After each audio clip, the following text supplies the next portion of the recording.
Got a minute? Let's make this.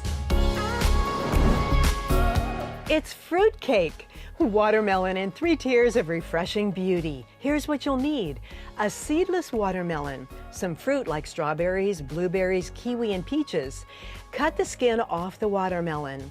Now slice it in 3 2-inch layers. For perfectly round discs, you can use baking pans as a guide, cutting around the edges.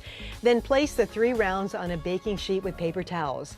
The melon will drain and dry out, which lets icing stick to it. For the icing, mix together Cool Whip, sour cream, and my secret ingredient, some white chocolate instant pudding. Mix it up and put it in a piping bag using a star tip. Now pipe some icing on the top of the large layer. Set the second layer on top, more icing on that layer, and top it with the smallest disc. Now let's make magic. Pipe around the edges of each layer. Add your kiwi and your berries, then garnish with any fruit you like. It's a delicious watermelon masterpiece, and to make, it really is a piece of cake.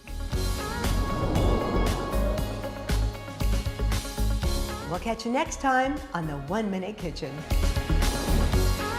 1 Minute Kitchen proudly presented by these sponsors.